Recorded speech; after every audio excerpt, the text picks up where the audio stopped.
لقد كان لكم في رسول الله أسوة حسنة لمن كان يرجو الله واليوم الآخر وذكر الله كثيرا. وقال النبي صلى الله عليه وسلم: الدنيا كلها متاع وخير متاع الدنيا المرأة الصالحة. وقال النبي صلى الله عليه وسلم: يا معشر الشباب من استطاع منكم الباءة فليتزوج فإنه أغض للبصر وأحسن للفرج ومن لم يستطع فعليه بالصوم فإنه له وجاء. وقال النبي صلى الله عليه وسلم: تنكح المرأة لأربع: لمالها ولجمالها ولحسبها ولدينها فاصفر بذات الدین تربت یداک. صدق اللہ العظیم. میرے انتہائی واجب الاحترام قابل صد احترام بھائیوں، دوستوں اور بزرگوں،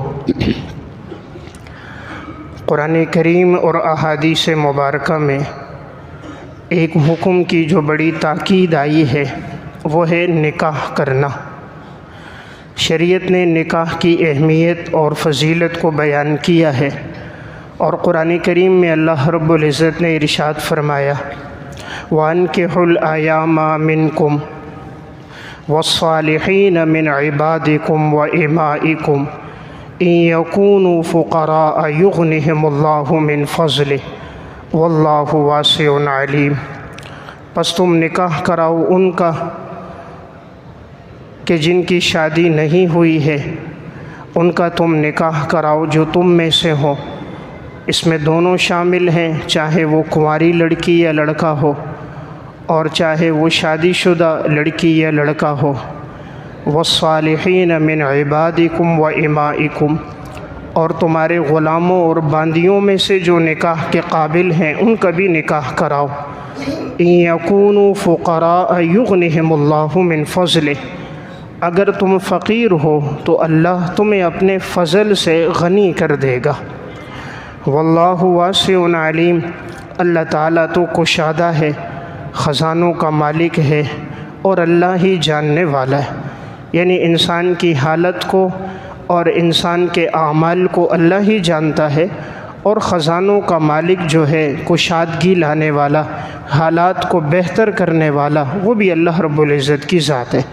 تو قرآن کریم کی اس آیت میں اللہ رب العزت نے ہم سب کو جس بات کا حکم دیا وہ یہ ہے کہ تم نکاح کرو، اور آگے فرمایا کہ اگر تم فقیر ہو، تنگ دست ہو، تو اللہ تمہیں اپنے فضل سے غنی اور مالدار کر دے گا.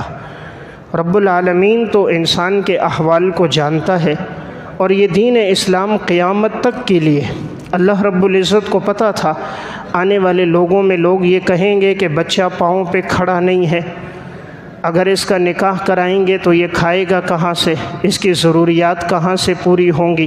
تو اللہ رب العزت نے پہلے سے فرما دیا کہ تم نکاح کراؤ. اگر تم غریب ہو، تنگ دست ہو، اللہ تمہیں اپنے فضل سے خود غنی اور مالدار کر دے گا. قرآن کریم میں اللہ رب العزت نے نکاح کا مقصد بھی بیان فرمایا کہ نکاح کا مقصد ہے سکون اور اطمینان اور راحت حاصل کرنا. وَمِنْ آيَاتِهِ أَنْ خَلَقَ لَكُم مِّنْ أَنفُسِكُمْ أَزْوَاجًا لِتَسْكُنُوا إِلَيْهَا وَجَعَلَ بَيْنَكُم مَّوَدَّةً وَرَحْمَةً إِنَّ فِي ذَلِكَ لَآيَاتٍ لِقَوْمٍ يَتَفَكَّرُونَ. اللہ تعالیٰ کی نشانیوں میں سے ہے کہ اللہ نے تمہیں جوڑا جوڑا پیدا کیا تاکہ تم ایک دوسرے سے سکون اور راحت حاصل کرو، اور اللہ نے تمہارے درمیان میں محبت کو اور رحمت کو ڈال دیا. یعنی آپس میں محبت ہے، عموماً یہ جوانی کی زندگی میں ہوتی ہے، میاں بیوی میں آپس میں محبت ہوتی ہے، اور بڑھاپے میں آپس میں ہمدردی ہوتی ہے، رحم ہوتا ہے، ایک دوسرے کے ساتھ تعلق ہوتا ہے، ایک دوسرے کی خبرگیری اور رعایت ہوتی ہے. اللہ تعالیٰ فرماتے یہ ہماری نشانیوں میں سے ہے. بہت کم لوگ ایسے ہیں جو اللہ کے احکامات میں غور و فکر کرتے ہیں. قرآن کریم میں اللہ نے سورہ نساء میں فرمایا: فَانْكِحُوا مَا طَابَ لَكُم مِّنَ النِّسَاءِ مَثْنَىٰ وَثُلَاثَ وَرُبَاعَ فَإِنْ خِفْتُمْ أَلَّا تَعْدِلُوا فَوَاحِدَةً اللہ تعالیٰ نے فرمایا کہ تم نکاح کرو جو تمہیں پسند ہو، 2 3 یا 4، اور اگر تم ان میں عدل نہیں کر سکو گے، انصاف نہیں کر سکو گے تو تم ایک ہی نکاح کرو۔ تو گویا شریعت کی تعلیمات ہیں کہ اسلام نے ہمیں نکاح پر ابھارا ہے، اور یہ نکاح کرنا تمام انبیاء علیہ الصلاۃ والسلام کی سنتوں میں سے ہے۔ سنن ترمذی کی روایت ہے کہ رسول اللہ صلی اللہ علیہ وسلم نے فرمایا 4 من سنن المرسلین، 4 چیزیں ایسی ہیں جو تمام انبیاء علیہ السلام کی سنتوں میں سے ہیں۔ ان میں سے ایک النکاح والسواک والتعطر والحیاء۔ آپ صلی اللہ علیہ وسلم نے فرمایا 4 باتیں تمام انبیاء علیہ السلام کی سنتوں میں سے ہیں، ان میں ایک نکاح کرنا، نمبر 2 حیا اور پاک دامنی، نمبر 3 مسواک، نمبر 4 خوشبو لگانا۔ فرمایا یہ 4 باتیں تمام انبیاء علیہ السلام کی سنتوں میں سے رہی ہیں۔ رسول اللہ صلی اللہ علیہ وسلم نے فرمایا یا معشر الشباب من استطاع منکم الباءۃ فلیتزوج، اے نوجوانوں کی جماعت جو تم میں سے نکاح کرنے کی طاقت رکھے اسے چاہیے کہ وہ نکاح کرے، فإنہ اغض للبصر واحسن للفرج، اس لیے کہ نکاح کے 2 فائدے ہیں۔ نمبر 1 انسان کی نگاہیں جھک جاتی ہیں، یعنی وہ بد نظری سے محفوظ ہو جاتا ہے۔ نمبر 2 اس کی عزت، آبرو، شرمگاہ محفوظ ہو جاتی ہے۔ وَمَن لَّمْ يَسْتَطِعْ فَعَلَيْهِ بِالصَّوْمِ، اور جو نکاح کرنے کی طاقت نہیں رکھتا اسے چاہیے کہ وہ روزے رکھے، فَإِنَّهُ لَهُ وِجَاءٌ، اس لیے کہ یہ روزے رکھنا اس کی مردانہ قوت کو کم کر دے گا، گویا یہ اس کو گناہوں سے بچا دے گا۔ تو آپ صلی اللہ علیہ وسلم نے اس حدیث میں ہم سب کو نکاح کے 2 فائدے بیان فرمائے۔ پہلا فائدہ انسان بد نظری کے گناہ سے محفوظ ہو جائے گا، دوسرا فائدہ اس کی حیا، پاک دامنی، عزت، عفت اور عصمت محفوظ ہو جائے گی۔ رسول اللہ صلی اللہ علیہ وسلم نے ارشاد فرمایا تنکح المرأة ل4 لمالها ولجمالها ولحسبها ولدینها فاصفر بذات الدین تربت یداک، کسی عورت سے نکاح کیا جاتا ہے اس کی مالداری کی وجہ سے، اس کے حسب و نسب کی وجہ سے، اس کے دولت پیسے کی وجہ سے، اس کے حسن و جمال کی وجہ سے، اور یا اس کی دینداری کی وجہ سے۔ فرمایا دینداری کو ترجیح دو، تم کامیاب ہو جاؤ گے۔ تو گویا قرآن و سنت نے ہمیں جس بات کا حکم دیا ہے وہ یہ ہے کہ لڑکا لڑکی جب بالغ ہو جائیں تو ان کے نکاح میں تاخیر نہ کی جائے۔ رسول اللہ صلی اللہ علیہ وسلم نے حضرت علی رضی اللہ تعالیٰ عنہ سے ارشاد فرمایا یا علی ثلاث لا تؤخرها، اے علی 3 چیزوں میں تاخیر نہ کرنا۔ الصلاۃ اذا آنت، جب نماز کا وقت ہو جائے تو اس میں تاخیر نہ کرنا، یعنی فوراً نماز کی تیاری میں لگ جانا اور نماز کو اپنے وقت پہ ادا کرنا۔ نمبر 2 والجنازۃ اذا حضرت، جب کسی کا انتقال ہو جائے اور جنازہ ہو تو فوراً ہی اس کی تجہیز و تکفین میں جلدی کرنا، اس میں تاخیر نہ کرنا۔ جیسا ہمارے ہاں ہے تاخیر ہوتی ہے، انتظار ہوتا ہے، 1 2 دن لگ جاتے ہیں۔ شریعت کی تعلیمات ہے کہ جیسے انتقال ہو جائے تو تجہیز و تکفین میں جلدی کی جائے، تاخیر نہ کی جائے۔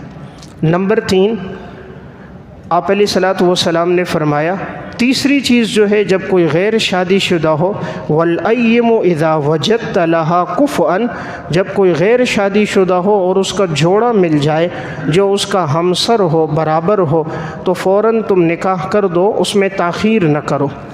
تو گویا 3 باتوں کا آپ صلی اللہ علیہ وسلم نے حکم دیا، لیکن افسوس ہے کہ ہم نے تینوں میں تاخیر کیے۔ ہمارے پیغمبر نے ہمیں 3 باتیں فرمائی، نماز میں تاخیر نہ کرنا، ہم نماز میں بھی تاخیر کرتے ہیں، ہم کہتے ہیں کام پہلے ہو جائے نماز بعد میں پڑھ لیں گے۔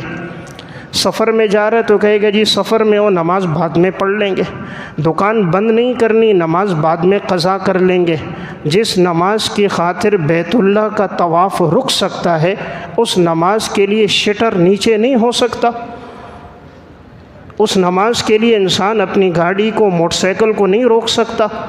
سب سے افضل عبادت طواف ہے، لیکن جب نماز کا وقت آئے، آپ بیت اللہ میں ہو، آپ دیکھو گے نماز کا ٹائم ہوگا، طواف رک جائے گا۔ تو جب طواف رک سکتا ہے ہمارا کاروبار نہیں رک سکتا، ہم تھوڑی دیر موبائل نہیں بند کر سکتے، اللہ کے حکم پر متوجہ نہیں ہو سکتے، تو ہم نے نماز میں بھی تاخیر کی۔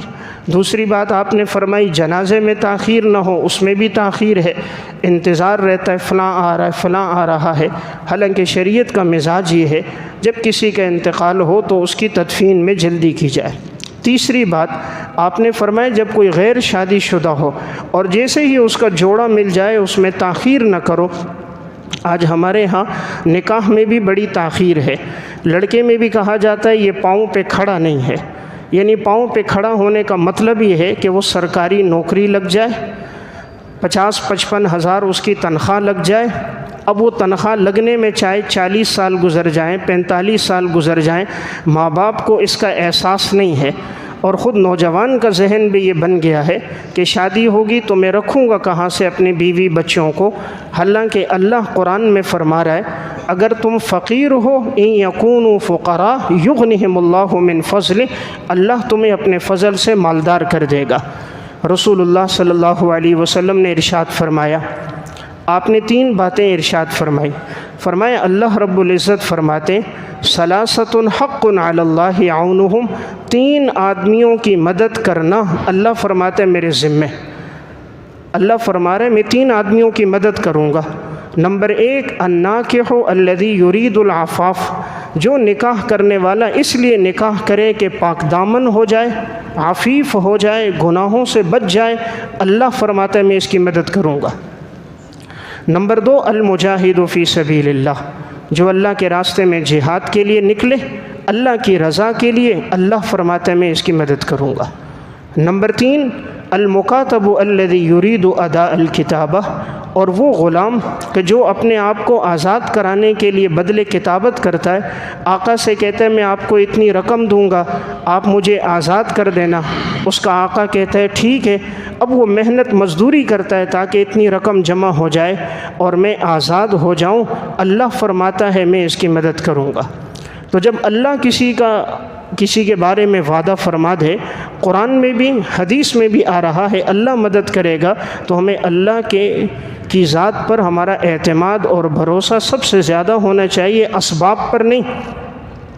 آج ہمیں نوکری پر بھروسہ ہے، رب کی ذات پہ بھروسہ نہیں۔ نکاح میں تاخیر ہوتی ہے، اسی وجہ سے بچہ گناہوں میں مبتلا ہو جاتا ہے۔ آج جو معاشرے میں موبائل، انٹرنیٹ، کیبل، فیس بک عام ہو چکی ہے، نوجوانوں کا اس کا منفی اور بیجا استعمال ہے، ان کی راتیں گناہوں میں گزر رہی ہیں، اس میں ماں باپ بھی شریک ہیں کہ انہوں نے نکاح میں تاخیر کی۔ اسلام نے نکاح کو بہت آسان کیا، نکاح کو مشکل ہم نے کیا، ہم نے رسم و رواج کی وجہ سے، بدعات کی وجہ سے، نام و نمود کی وجہ سے، دکھلاوے کی وجہ سے، لوگ کیا کہیں گے، میری ناک نہ کٹ جائے، خدا ناراض ہوتا ہے ہو جائے، اللہ کا رسول ناراض ہوتا ہے ہو جائے، میری ناک نہ کٹے۔ اسی ناک نہ کٹنے کی وجہ سے ابو طالب ایمان نہیں لایا تھا، ایمان لانا چاہ رہا تھا۔ ابو جہل نے کہا تم بھتیجے کے دین کو قبول کرتے ہو؟ تو انہوں نے کہا نہیں میں نہیں کرتا، پھر لوگ مجھے عار دیں گے، طعنہ دیں گے، اس نے ایمان نہیں لایا۔ ہمارے لیے سب سے زیادہ فخر اور اعزاز اللہ اور اس کے رسول کا حکم ہے۔ شریعت کا مزاج نکاح میں کیا ہے؟ اسلام نے کہا نکاح میں 4 چیزیں، نمبر 1 ایجاب اور قبول، نمبر 2 گواہ، نمبر 3 مہر کی ادائیگی، اور نمبر 4 ولیمہ۔ اب ولیمہ بھی اس میں سنت ہے، اگر کوئی ولیمہ کرے تو اچھی بات ہے، اگر نہ کرے تو کوئی گناہ نہیں۔ صرف ایجاب اور قبول اور 2 گواہ اور مہر کی بھی کم سے کم مقدار 10 درہم ہے۔ کوئی زیادہ رکھنا چاہے شریعت نے منع نہیں کیا۔ تو آج کے دور میں اگر کسی کے پاس 20,000 روپے ہیں، 15,000 روپے، اس میں اس کا نکاح ہو جاتا ہے۔ شریعت کے مطابق نکاح 20,000 روپے میں، 15,000 روپے میں ہو جاتا ہے کہ 15 سے 20,000 اس نے مہر رکھا، 2 گواہ عاقل بالغ مسلمان موجود ہیں، ایجاب اور قبول مجلس میں ہو گیا، اس کا نکاح ہو گیا۔ اس سے آگے ولیمہ کرنا سنت ہے، اگر وہ ولیمہ کرتا ہے اچھی بات، نہ کرے تو کوئی گناہ نہیں ہے۔ تو شریعت نے نکاح کو اتنا آسان بنایا، ہم نے نکاح کو مشکل کر دیا کہ آج معاشرے میں نکاح کے لیے اسے 10، 15، 20 لاکھ روپے چاہیے، اور اگر اتنی رقم جمع نہیں ہوتی تو وہ آدمی نکاح نہیں کر سکتا۔ آج سے 4 سال قبل میں ایک جگہ جمعہ پڑھا رہا تھا، جمعے کی نماز کے بعد نوجوان چند ملے، ان کے ہاتھ میں خط تھا، کہا مفتی صاحب اس کو آپ بعد میں پڑھ لینا۔ میں گھر آیا، اس کو کھولا، اس میں لکھا تھا کہ ہم 9-10 نوجوان ہیں، فیکٹری میں کام کرتے ہیں، تو ہمارا نکاح نہیں ہوا اور ہمارا رسم و رواج اتنا ہے کہ 4-4 5-5 لاکھ روپے دیے جاتے ہیں، اس کے بعد پھر نکاح ہوتا ہے، اس کے لیے الگ سے پیسے جمع کیے جاتے ہیں، یعنی کم از کم ہمیں 15 سے 17 لاکھ روپے جمع کرنا ہوگا، اور ہماری تنخواہ 20 سے 22 ہزار روپے۔ تو دور دور تک ہمیں ایسے اثرات نظر نہیں آ رہے کہ ہمارا نکاح ہو سکے، تو آپ اس پہ بیان کیجئے کہ نکاح آسان ہو جائے کہ لوگوں نے کیوں مشکل کر دیا۔ کہ ہم اکثر نوجوانوں کو دیکھ رہے ہیں کہ وہ زنا میں پڑ گئے، کہ ہمارے ساتھی زنا میں پڑ گئے ہیں نکاح کے مشکل ہونے کی وجہ سے۔ صحابہ کے دور میں نکاح آسان تھا، زنا مشکل تھا۔ آج کے دور میں زنا آسان ہے، نکاح مشکل ہے۔ اور زنا کس نے آسان کیا؟ ہم نے خود کیا۔ ہم نے نکاح کو اتنا مشکل بنا دیا، اتنا رسم و رواج میں اسے لے کر آ گئے، نام و نمود میں اتنا لے کر آ گئے کہ آج نکاح مشکل ہو گیا۔ صحابہ کے نکاح کیسے ہوتے تھے؟ حضرت عبد الرحمن بن عوف رضی اللہ تعالیٰ عنہ جب ہجرت کر کے مدینہ آئے تو انہوں نے نکاح کر دیا۔ آپ صلی اللہ علیہ وسلم کو اطلاع نہیں تھی۔ ایک دفعہ جب حضور سے ملاقات ہوئی، آپ صلی اللہ علیہ وسلم نے ان کے کپڑوں پر نشان دیکھا جو مہندی کے رنگ کا اور زعفران کے رنگ کا کچھ نشان تھا۔ آپ نے فرمایا عبد الرحمن کس چیز کا نشان ہے؟ کہیں نکاح کی ہے؟ فرمایا رسول اللہ نکاح کی ہے۔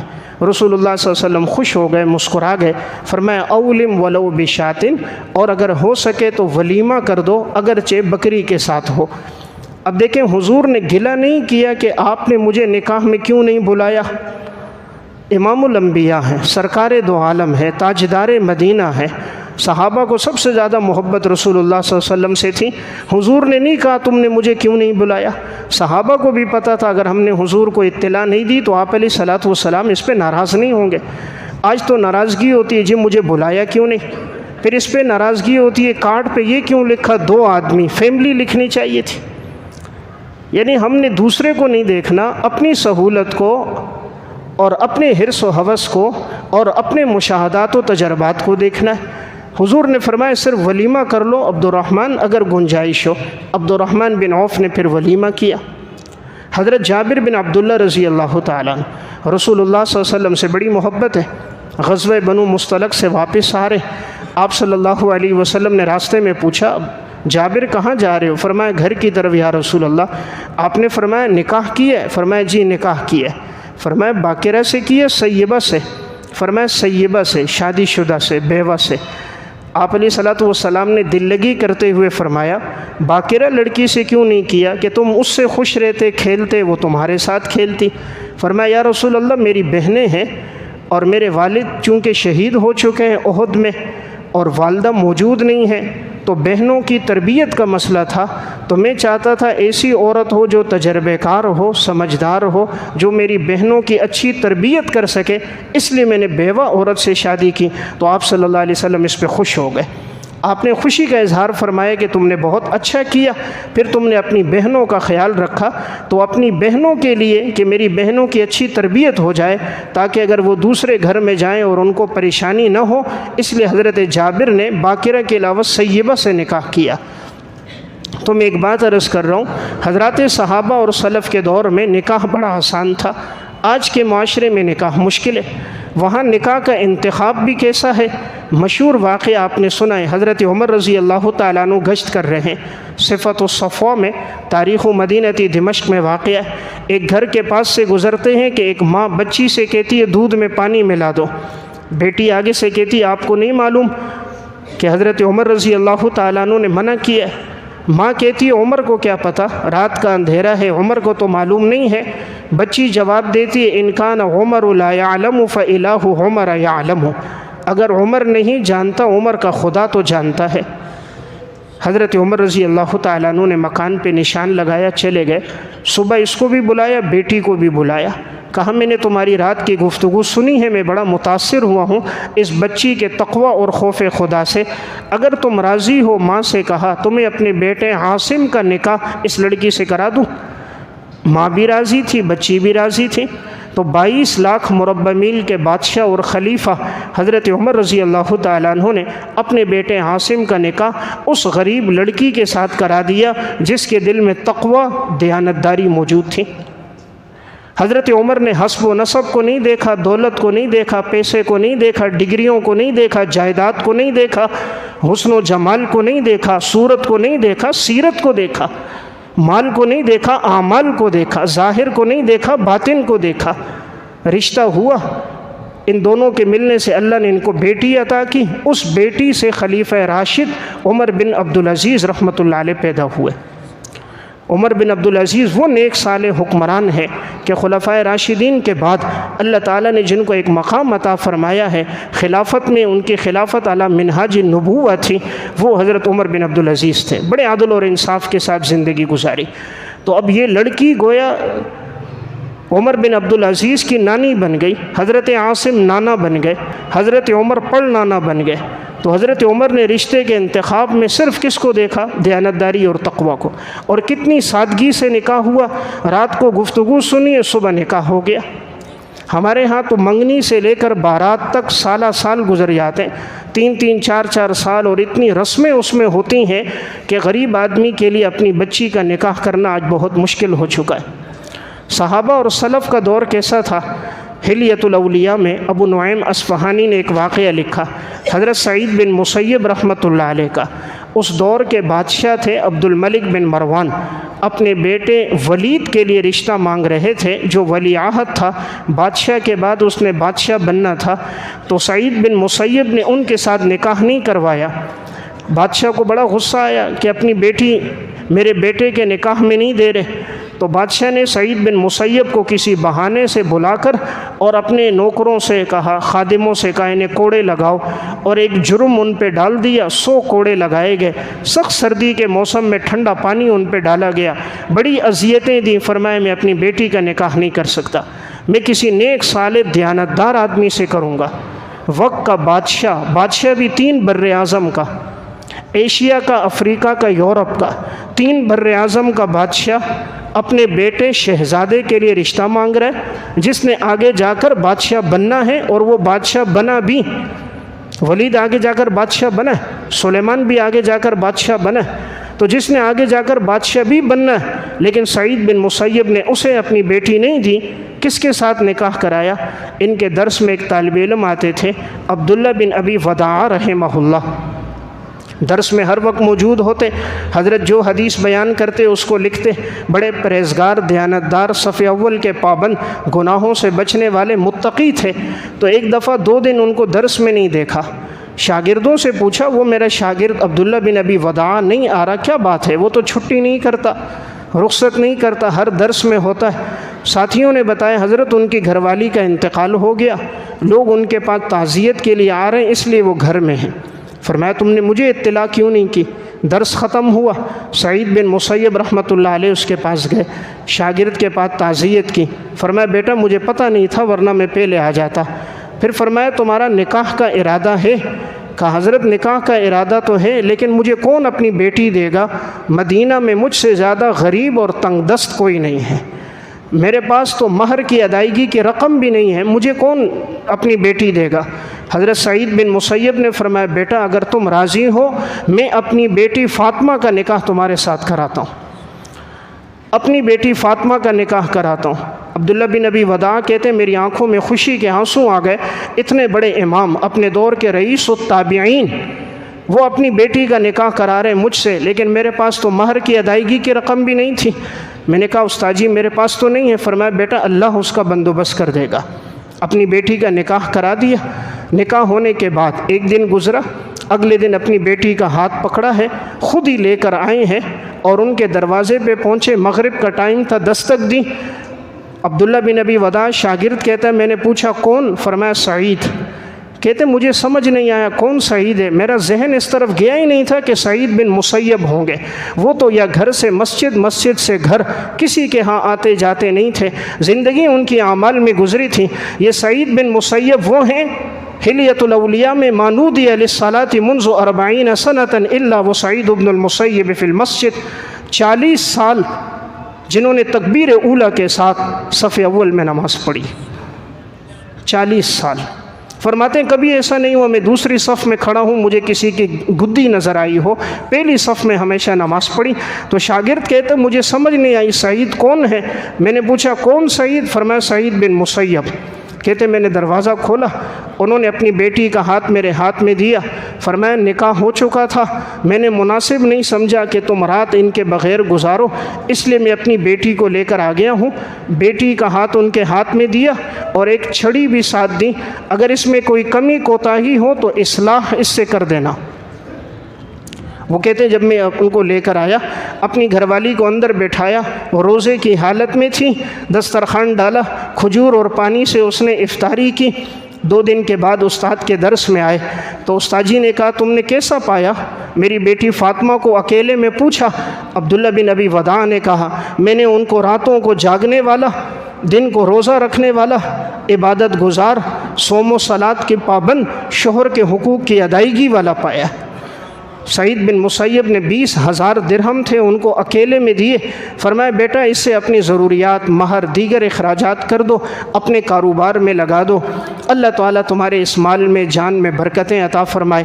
20,000 کی رقم بھی تنہائی میں دے دی دراہم، اور ان کو رخصت کر دیا۔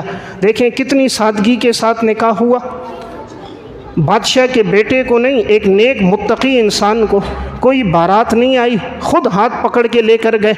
رسول اللہ صلی اللہ علیہ وسلم کی بیٹی حضرت فاطمہ کا بھی جب نکاح ہوا تھا کوئی بارات نہیں تھی، ام ایمن نے ہاتھ پکڑا تھا، رسول اللہ صلی اللہ علیہ وسلم کی باندھی ہیں، حضرت فاطمہ کا ہاتھ پکڑ کے حضرت علی کے گھر پہنچایا تھا۔ حضرت علی کے پاس تو مہر کی ادائیگی کے لیے رقم بھی نہیں تھی، حضرت علی کے پاس مہر کی ادائیگی کے لیے رقم نہیں تھی۔ حضرت عثمان رضی اللہ تعالیٰ عنہ سے راستے میں ملاقات ہوئی تھی، فرمایا تھا کہ آپ نکاح کر دو، آپ کا مہر میں ادا کروں گا۔ تو حضرت عثمان رضی اللہ تعالیٰ عنہ نے مہر ادا کیا تھا۔ کتنی سادگی سے تھا، ایک چارپائی تھی اور ایک کمبل تھا، ایک تلائی تھی جس میں کھجور کی چھال بھری ہوئی تھی، 2 تکیے تھے، 2 سرہانے تھے، ایک چکی تھی، ایک مشکیزہ تھا، ایک مصلی تھا۔ یہ اس کا جہیز ہے جو جنت کی عورتوں کی سردار ہے، سیدۃ نساء اہل الجنہ فاطمہ، جنت کی عورتوں کی سردار فاطمہ۔ آپ علیہ الصلوۃ والسلام نے اپنی 4 بیٹیوں کا نکاح سادگی سے کر کے امت کو ایک درس دیا تھا کہ نکاح کو آسان کیا جائے۔ آپ کی 2 بیٹیوں کا نکاح حضرت عثمان سے ہوا، حضرت رقیہ اور ام کلثوم، ایک کا نکاح حضرت زینب کا ابوالعاص بن ربیع سے، اور یہاں حضرت فاطمہ کا حضرت علی سے، کہ جن کے پاس مہر کی ادائیگی کی بھی اس وقت رقم موجود نہیں تھی، لیکن رسول اللہ صلی اللہ علیہ وسلم نے دولت اور پیسے کو نہیں دیکھا، آپ نے دیانتداری کو دیکھا۔ تو میں ایک بات عرض کر رہا تھا، آج کے معاشرے میں نکاح بڑی تاخیر سے ہے، اس کی وجہ سے نسل نو گمراہی میں، گناہوں میں پڑ رہی ہے۔ ہمیں چاہیے نکاح کو سادگی میں لے کر آئیں، شریعت کے مزاج کے مطابق نکاح کریں، جتنا سادگی کے ساتھ ہوگا اس میں برکتیں ہوں گی۔ سلف کس طرح نکاح کرتے تھے؟ روض الریاحین میں تذکرۃ الاولیاء میں واقعہ ہے، حضرت شجاع کرمانی رحمۃ اللہ علیہ بڑے اللہ والے بزرگ گزرے، ان کی بیٹی تھی، بڑی نیک صالحہ متقیہ تھی۔ کرمان کے ایک بڑے شخص تھے، انہوں نے چاہا کہ میں اپنے بیٹے کے لیے ان کی بیٹی کا رشتہ کروں، پورے علاقے کا وہ گورنر تھا۔ حضرت شجاع کرمانی کے پاس آیا، آپ کی بیٹی ہے، میں چاہتا ہوں اپنے بیٹے کے ساتھ اس کا نکاح کرا دوں۔ حضرت شجاع کرمانی نے کہا میں بعد میں بتاؤں گا، مشورہ کروں گا۔ چلے گئے، اب ارد گرد مسجد کے چکر لگایا، مسجد میں آئے، کوئی نیک صالح ملے متقی، میں ان سے کرا دوں۔ وہ نہیں چاہتے تھے اس گورنر کے بیٹے سے ہو جس کی زندگی فسق و فجور میں ہے۔ مسجد میں آئے، چکر لگایا، دیکھا ایک آدمی نظر آیا، اگلے دن آیا، پھر اس کو عبادت کرتے ہوئے پایا، نیک صالح نوجوان تھا۔ حضرت شجاع کرمانی نے پوچھا بیٹا نکاح کا ارادہ ہے؟ فرمایا جی ہے۔ تو کہا اگر میں اپنی بیٹی کا نکاح آپ کے ساتھ کرا دوں؟ تو وہ بڑے خوش ہو گئے، لیکن فرمایا میرے پاس تو کچھ بھی نہیں ہے، کوئی مال دولت پیسہ نہیں، مہر کی ادائیگی کی رقم بھی نہیں۔ فرمایا بیٹا اللہ اس کا بندوبست کر دے گا۔ اپنی بیٹی کا نکاح ان کے ساتھ کرا دیا۔ بیٹی کو جا کر کہا بیٹی میں نے ایک نیک صالح متقی متوکل آدمی کے ساتھ تیرا نکاح کرا دیا۔ بیٹی بھی رشتے پہ راضی تھی۔ ایک کمرہ تھا، رخصتی ہو گئی۔ جب بیٹی گھر آئی ان کے پاس تو دیکھا ایک گلاس پانی تھا وہ پیا ہوا اور اس پر روٹی کا آدھا ٹکڑا پڑا ہوا تھا۔ تو جن سے نکاح ہوا تھا ان سے پوچھا یہ روٹی کیوں رکھی ہے؟ اس نے کہا یہ آدھی روٹی میں نے کل کھائی تھی اور آدھی روٹی میں نے آج کے لیے رکھی تھی کہ معلوم نہیں اگلے دن شاید نہ ہو، تو یہ آدھی روٹی کھا لوں گا، پانی پی لوں گا۔ تو وہ لڑکی اٹھ کے گھر جانے لگی۔ اس نے کہا میں تو پہلے ہی سمجھتا تھا آپ حضرت شجاع کرمانی کی بیٹی میرے ساتھ کیسے گزارا کرو گی، میں غریب آدمی ہوں۔ اس نے کہا ایسی بات نہیں، میرے والد نے کہا تھا متقی ہے، متوکل ہے، اللہ پہ توکل کرنے والا ہے، تمہارا اللہ پہ توکل نہیں ہے۔ تم نے آدھی روٹی کل کھائی اور آدھی اگلے دن کے لیے رکھی، تم کہتے ہو اگلے دن شاید ملے نہ ملے، تو تمہارا اللہ کی ذات پہ توکل نہیں ہے۔ والد نے کہا تھا متوکل ہے، یا یہ روٹی ہوگی یا میں ہوں گی۔ کہا میں ابھی صدقہ کرتا ہوں، روٹی صدقہ کر دی۔ فرمایا جس رب نے آج کے دن دیا ہے وہ اگلے دن بھی دے گا۔ یہ تربیت تھی، اسلاف نے اپنی بیٹیوں کی یہ تربیت کی تھی۔ انہوں نے اپنی بچیوں کے دلوں میں اللہ کا ڈر، توکل ڈالا تھا۔ ہم دیتے ہیں بچی کو موبائل، شادی ہو رہی ہے، باپ گفٹ کیا دے رہا ہے؟ آئی فون، کہ بیٹی یہ رکھنا، کوئی بھی بات ہو جلدی پہنچا دینا۔ تو ذرا سی بات ہوتی ہے، 2 ہوتی ہیں، 4 لگا کر وہ پہنچا دیتی ہیں۔ چند دن گزرتے ہیں، طلاقیں ہو جاتی ہیں، جھگڑے ہو جاتے ہیں۔ ہم نے تربیت تو کی نہیں، ہم نے اس کو تقویٰ، دیانتداری تو سکھائی نہیں۔ حضرات سلف میں جب بچی کے نکاح کا وقت آتا تھا، اس وقت پریس کا زمانہ نہیں تھا، وہ کہتے تھے بیٹی اپنے ہاتھ سے قرآن لکھو، جب تمہارا قرآن مکمل ہوگا یہی تمہارا تحفہ ہوگا۔ تو بچی اپنے ہاتھ سے، لکڑی کا قلم ہوتا تھا، اسے سیاہی میں ڈبو کر کاغذوں پہ، گتوں پر جو چیزیں میسر آتی اس پہ وہ بچی لکھتی رہتی باوضو ہو کر۔ تو کبھی 3 سال لگتے، کبھی 4 سال لگتے، وہ قرآن پورا ہو جاتا، اور اسی کو ایک صاف ستھرے خوبصورت کپڑے میں والدین لپیٹ دیتے کہ یہ ہماری بچی کا تحفہ ہے۔ جب اگلے گھر جاتی وہ پوچھتے اس نے زندگی کس میں گزاری؟ فرماتے تھے اس کی زندگی قرآن کریم لکھنے اور پڑھنے میں گزری۔ وہ اپنی بچیوں کو یہ سکھاتے تھے۔ ہم نے گھر میں انٹرنیٹ کیبل لگایا ہوا ہے، آئے دن انڈیا کی نئی فلم، نیا ڈرامہ، نیا گانا لگ رہا ہے، باپ اپنے ساتھ بٹھا کر نوجوان بیٹی کو دکھا رہا ہے، نوجوان بیٹے کو دکھا رہا ہے۔ پھر کہتے ہیں اولاد نافرمان ہے، بچی گھر سے بھاگ گئی، اس نے لو میرج کر دیا۔ تو یہ اسباب ماں باپ نے دیے نا۔ یہ 12 سال کے بچے کو 1.5 لاکھ کا موبائل کون لے کے دے رہا ہے؟ باپ تو لے کے دے رہا ہے، اس نے خود تو نہیں کمایا۔ یہ موبائل کس نے لے کر دیا؟ اس کو آزاد زندگی گزارنے کے لیے کس نے آسانیاں فراہم کی؟ والدین نے کی ہیں۔ یہ چشم پوشیاں کون کر رہے ہیں؟ یہ خرگوش کی طرح آنکھ کون بند کر رہے ہیں؟ ماں باپ ہی تو ہیں۔ اگر وہ اپنی بچیوں کو تقویٰ کی زندگی سکھاتے، گھر میں حیا کا ماحول ہوتا، پردے کا اہتمام ہوتا۔ جب گھر میں بے پردگی ہے، جی یہ کون؟ یہ میرا چچا زاد، یہ ماموں زاد، یہ خالہ زاد، یہ تایا زاد، وہ آ رہے ہیں، بیٹیوں کے ساتھ گپ شپ ہو رہی ہے، آپس میں سلام مصافحہ ہو رہا ہے، سیلفیاں بن رہی ہیں۔ پھر یہی ہوتا ہے معاذ اللہ وہ بچی رات کو نکل کے بھاگ گئی، ماں باپ کی عزت کو خاک میں ملا دیا۔ ہم نے شریعت کو چھوڑا، اس لیے آج ذلت و رسوائی ہے۔ دین پر چل کر کوئی کبھی ذلیل نہیں ہوتا، اللہ رسول کے احکامات پہ چل کر کسی کی عزت نیلام نہیں ہوتی۔ جہاں بھی کوئی ہوا ہے اس نے شریعت کو چھوڑا ہے، اللہ رسول کے احکامات کو چھوڑا ہے، وہ پریشان ہوا۔ جہاں شادیوں میں میں نے عرض کیا سلف میں سادگی تھی، اللہ رب العزت نے ان لوگوں کو نوازا تھا، عزتیں دی، اللہ نے ان نکاح میں برکتیں عطا فرمائی۔ ایک بہت بڑے فقیہ گزرے ہیں علامہ علاء الدین سمرقندی رحمۃ اللہ علیہ، انہوں نے ایک کتاب لکھی تحفۃ الفقہا۔ انہوں نے کہا جو اس کی شرح لکھے گا میں اپنی بیٹی کا نکاح اس سے کراؤں گا۔ علامہ ابو بکر کاسانی رحمۃ اللہ علیہ نے شرح لکھی بدائع الصنائع، انہوں نے اپنی بیٹی کا اس کے ساتھ نکاح کیا۔ بیٹی اتنی بڑی عالمہ فاضلہ تھی، جب فتویٰ لکھا جاتا تھا اوپر سسر کی تحریر ہوتی، درمیان میں بیٹی کی، آخر میں داماد کی، بسا اوقات دستخط ہوتے، تینوں کے دستخط ہوتے، سسر کا بھی ہوتا، داماد کا بھی ہوتا، بیٹی کی بھی مہر ہوتی۔ یعنی بچیوں کو اتنا انہوں نے دین سکھایا، اس قابل بنایا کہ وہ مسائل کے جوابات دے سکتی تھی، اور کہا جو اس کتاب کی شرح لکھے گا میں اپنی اس عالمہ فاضلہ بیٹی کا نکاح اس کے ساتھ کراؤں گا۔ تو میں ایک بات عرض کر رہا تھا، سلف میں نکاح آسان تھا، ہمارے ہاں نکاح مشکل ہو گیا، اس کی وجہ سے یہ آئے دن مسائل بڑھتے جا رہے ہیں۔ تو اگر گھر کے جو معزز لوگ ہیں، برادری اور قبیلے کے جو بڑے لوگ ہیں، اگر وہ ان میں آسانیاں لے کر آئیں، سادگی کے ساتھ نکاح کو رواج دیں، پھر آپ دیکھیں گے رفتہ رفتہ نکاح جب عام ہوگا معاشرے سے گناہ ختم ہو جائیں گے۔ ایک دوسری چیز جو معاشرے میں بڑھتی جا رہی ہے وہ نکاح کے موقع پر موسیقی ہے، فحاشی ہے، بے حیائی ہے۔ آج کل دیکھنے میں آ رہا ہے جتنے نکاح ہو رہے ہیں باقاعدہ ایک گاڑی آگے چل رہی ہے، گاڑی میں بڑے بڑے ڈیگ رکھے ہوئے ہیں، موسیقی ہو رہی ہوتی ہے، ڈھول بج رہا ہوتا ہے، ناچنے والے ناچتے ہوئے جا رہے ہوتے ہیں، نیم برہنہ لباس ہوتا ہے اور پتہ ہی نہیں چلتا یہ کسی مسلمان کا نکاح ہے۔ اس لیے ایک بات یاد رکھیں، جس کام کا آغاز اور بنیاد اللہ کی نافرمانی ہو اس میں سکون نہیں ہوتا۔ اللہ کو ناراض کر کے بھی کوئی سکون پا سکتا ہے، رسول اللہ صلی اللہ علیہ وسلم کے احکامات کو توڑ کر بھی کوئی سکون پا سکتا ہے۔ پیغمبر آئے تھے موسیقی کے آلات کو توڑنے کے لیے، اور ہم پیغمبر کے امتی ہو کر 3 دن موسیقی چلاتے ہیں، پھر کہتے ہیں ساس بہو میں جھگڑا کیوں ہے، یہ باپ بیٹا دست و گریبان کیوں ہے، یہ مہینے 2 مہینے بعد طلاق کیوں ہو گئی، یہ اولادیں کیوں پیدا نہیں ہو رہی، یہ بچے کیوں نافرمان ہیں، یہ کیوں بد اخلاق پیدا ہو رہے، جب سے نئی بہو آئی گھر جہنم کیوں بن گیا؟ تو نے رب کے احکامات کو ٹھکرایا، اس لیے اللہ نے زندگی کا سکون چھین لیا۔